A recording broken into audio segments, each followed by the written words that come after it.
2018 నుంచి 23 వరకు 11,000 కోట్ల రూపాయలు రైతుల ఖాతాలో వేస్తే అందులో 8,500 కోట్ల రూపాయలు మిత్తికే సరిపోయినాయి. ఆయన చేసిన రైతు రుణమాఫీ నికరంగా 3,000 కోట్ల రూపాయలే.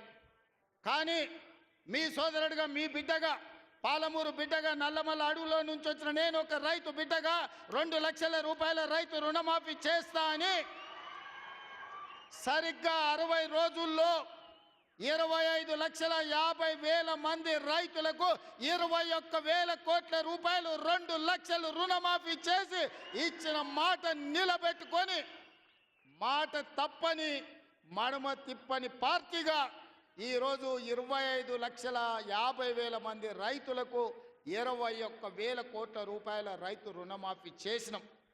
ఇవాళ రైతు రుణమాఫీ చేయలేదంటున్నాడు. నేను సూటిగా సవాలు విసురుతున్న చంద్రశేఖరరావు గారికి వేదిక మీద నుంచి, ఫామ్ హౌస్లో ఉండి వచ్చిన వాళ్ళకి జోలి చెప్పుడు కాదు, అసెంబ్లీకి రా, లెక్కలు చెప్తా.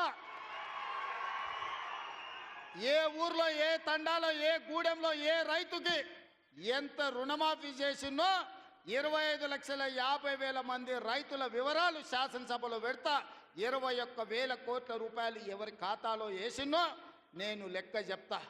నీకు చిత్తశుద్ధి, నీకు నిజాయితీ ఉంటే రా, వచ్చే అసెంబ్లీలో నువ్వు మాట్లాడు, అడుగు. అదేవిధంగా ఆనాడు నువ్వు 5,000 రూపాయలు సంవత్సరానికి రైతు బంధు కింద 10,000 ఇస్తే నేను ఎన్నికల్లో 15,000 ఇస్తా అని చెప్పిన. కానీ ఏ రోజు కూడా చంద్రశేఖరరావు గారు మనం అప్పుల్లో లేము, మనం ధనిక రాష్ట్రం, మన దగ్గర సంచుల కొద్దీ గుమ్మీల కొద్దీ రూపాయలు ఉన్నాయని అబద్ధాలు చెప్పిండు. వచ్చి చూస్తే గుమ్మీలు ఖాళీలు ఉన్నాయి. గుమ్మి కింద పందికొక్కులాగా కేసీఆర్ కుటుంబం మొత్తం తిని కూసున్నది. అయినా అధైర్యపడకుండా 15,000 బదులు ఆనాడు నువ్వు ఇచ్చిన 10,000 ఎగ్గొట్టిన 10,000 కాకుండా ఇవాళ 12,000 రూపాయలు సంవత్సరానికి రైతులకు ఇవ్వాలని రైతు భరోసా కార్యక్రమాన్ని జనవరి 26 తారీఖు నాడు ప్రారంభించుకున్నాం. మార్చి 31 లోపల ప్రతి ఎకరాకు వ్యవసాయ యోగ్యమైన భూమికి ఎకరాకు 6,000 చొప్పున మీ ఖాతాలో వేసే పూచి నాది అని నేను ఈ వేదిక మీద నుంచి చెప్పదలుచుకున్నా. ఆయన అంటుండు ఎగ్గొడతారని. నేను నీలాక మాట చెప్పి ఎగ్గొట్టేటోని కాదు. దళితులకు 3 ఎకరాలని ఎగ్గొట్టినావు, దళిత ముఖ్యమంత్రి అని ఎగ్గొట్టినావు, డబల్ బెడ్రూమ్ ఇండ్లు అని ఎగ్గొట్టినావు. ఇట్లా చెప్పుకుంటూ వెళ్తే 100 మాటలు ఇచ్చి ఎగ్గొట్టిన చరిత్ర నీది, పంగనామాలు పెట్టిన చరిత్ర నీది. చంద్రశేఖరరావు 10 ఏళ్ళు పరిపాలన చేసి ప్రజల దగ్గరకు పోతే డిసెంబర్లో అధికారం కోల్పోయినావు, జూన్లో డిపాజిట్లు కోల్పోయినావు పార్లమెంట్లో. ఇప్పుడు మెదడు కూడా కోల్పోయినట్టే ఉన్నాడు ఆయన పెద్ద మనిషి ఫామ్ హౌస్లో పండుకొని. డిసెంబర్లో ఆయన అన్నీ చెప్పిండు. ఆయన గుడీలు దర్గాలకు దస్తీలు కప్పిండు, గుడీలకు పోయి దండాలు పెట్టిండు. పెట్టిన తెలంగాణ ప్రజలు 10 ఏళ్ళు పెట్టిన ఆయన అరగోసకు ఇవాళ ఆయన గుణపాఠం చెప్పి ప్రభుత్వాన్ని దించిండ్రు. అట్లే అబద్ధాలు చెప్తే పార్లమెంట్లో గుండు 0 ఇచ్చిండ్రు, ఆయన గాడిద గుడ్డి ఇచ్చిండ్రు. అయినా బుద్ధి మారలే. 14 నెలల నుంచి అంట ఆయన ఫామ్ హౌస్లో వండుకొని గంభీరంగా చూస్తున్నాడు. ఎవరిని చూస్తున్నావా గంభీరంగా? అచ్చోసిన ఆంబోతులాక నీ కొడుకును అల్లుని ఊరు మీద వదిలినావు. మైసమ్మ మన ఏంది జాంగీర్పీర్ల దర్గాకు వదిలిన మేకపోతులాక ఊరు మీద పడి మేస్తా ఉన్నారు నీ కొడుకు, నీ అల్లుడు. మన జాంగీర్పీర్ల దర్గా కోసుకుంటాం కదా మనం, అట్లా జాంగీర్పీర్ల దర్గాను కూడా మోసం చేసిన 100 కోట్లు ఇస్తాను మా శంకర్ చెప్తున్నాడు. ఇవాళ రాజన్న సిరిసిల్ల ఆలయానికి 100 కోట్లు ఇస్తాను, ఆ దేవుణ్ణి మోసం చేసినావు. ఈడ దర్గాను మోసం చేసినావు.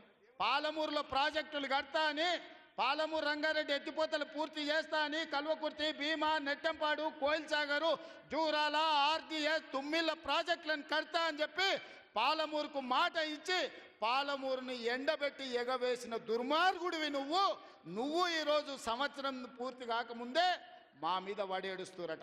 ఆయన కోసం ఎదురు చూస్తురట. ప్రజలందరూ బాధపడుతురట.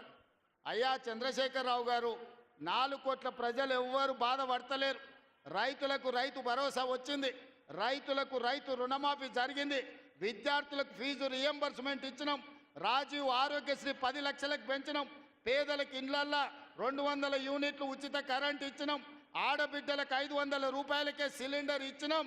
అదేవిధంగా ఆడబిడ్డలకు ఆర్టీసీలో ఉచితంగా బస్సు ప్రయాణం ఇచ్చినాం. 120 కోట్ల మంది ఆడబిడ్డలు ఈరోజు తెలంగాణ రాష్ట్రంలో ఉచిత బస్సు ప్రయాణం చేస్తున్నారు. దానికి 4,000 కోట్ల రూపాయలు ఖర్చు పెట్టినాం. ఇవాళ 10,000 కోట్ల రూపాయలు రాబోయే మార్చి 31 లోపల రైతు భరోసా పథకం కింద పేదల ఖాతాలో వేస్తాం. ఉపాధి హామీ కూలీలకు కూడా ఇవాళ ప్రతి కుటుంబానికి 12,000 రూపాయలు ఇచ్చినాం. ఇదే కాదు, తెలంగాణ సమాజానికి నిరుద్యోగ సమస్య, అలాంటి నిరుద్యోగ సమస్యను పరిష్కరించడానికి మొదటి సంవత్సరంలోనే 55,143 ప్రభుత్వ ఉద్యోగాలు ఇచ్చి దేశంలోనే చరిత్ర సృష్టించిన రాష్ట్రం తెలంగాణ రాష్ట్రం.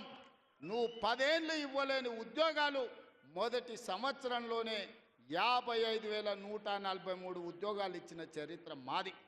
వీటన్నిటి మీద నీకు చిత్తశుద్ధి ఉంటే, నీ నాయకత్వం మీద నీకు నమ్మకం ఉంటే నువ్వు రా అసెంబ్లీలకు. ఈ వివరాలన్నీ అసెంబ్లీలో పెడతా, చర్చ చేద్దాం. ఆయన కొడితేనంట బలంగా కొడతాడంట. సరిగ్గా నిలబడేది నేర్చుకొని ఆయన కట్టలేకుండా. నీ పరిస్థితి ఎట్లుందో తెలంగాణ సమాజానికి తెలియదా? నువ్వు తూగుతున్నావా, సోగుతున్నావా, నువ్వు నిలబడగలిగే పరిస్థితిలో ఉన్నవా? ఆయన బలంగా కొడతాడంట, ఆయన లేచి వస్తాడంట. సోషల్ మీడియాలో నాకు ఆయనకు పోటీ పెడితేనంట ఆయనకు లైక్లు ఎక్కువ వచ్చినాయంట. టిక్టాక్లో 10 ఏళ్ళు ముఖ్యమంత్రి చేసినోడు, కేంద్ర మంత్రి చేసినోడు ఇవాళ టిక్టాక్లో కేసీఆర్కు రేవంత్ రెడ్డికి పోటీ పెడితే ఆయనకు లైక్లు ఎక్కువ వచ్చినాయంటే నాకు తక్కువ వచ్చినాయంటే ఇవాళ వాళ్ళ కార్యకర్తలతో మాట్లాడుతున్నాను. నేను అడగదలుచుకున్నా, ఆ మధ్యలో బాలీవుడ్లో కూడా సల్మాన్ ఖాన్కు రాఖీ సావంత్కు కూడా టిక్టాక్లో పెడితే రాఖీ సావంత్కి ఎక్కువ లైకులు వచ్చినాయి. అంత మాత్రాన ఆమె సల్మాన్ ఖాన్ కంటే గొప్ప నటుడు నటురాలు అనేవారని అనుకుంటారా? ఇవాళ చివరికి ప్రజలు తిరస్కరించి ప్రజలు డిపాజిట్లు జప్తు చేస్తే ముఖం జల్లక ఫామ్ హౌస్లో వండుకున్న చంద్రశేఖరరావు సోషల్ మీడియా టిక్టాక్లో నాకు లైక్లు వచ్చినాయని చెప్పుకునే పరిస్థితికి వచ్చిందంటే ఆయన మానసిక పరిస్థితి ఎట్లుందో తెలంగాణ సమాజం అర్థం చేసుకుంటుంది. పెద్ద మనిషి ఆయన వయసులో, నేనేం కాదంటలేను. ఆయన పిల్లలు యమకింకర్లాగా తయారై ఊరి మీద పడి మేస్తున్నారు. ఫస్ట్ నీ కొడుకుని అల్లుని కంట్రోల్లో పెట్టు చంద్రశేఖరరావు. నువ్వు రా సభకు 5 తారీఖు నాడో 6 తారీఖు నాడో స్పీకర్ గారు అనుమతి తీసుకొని ఏబిసిడి వర్గీకరణ మీద మా మాదిగ సోదరుల 35 ఏళ్ల పోరాటం, అదేవిధంగా 100 సంవత్సరాలు బ్రిటిషర్స్ ఉన్నప్పుడు కులగణన చేసి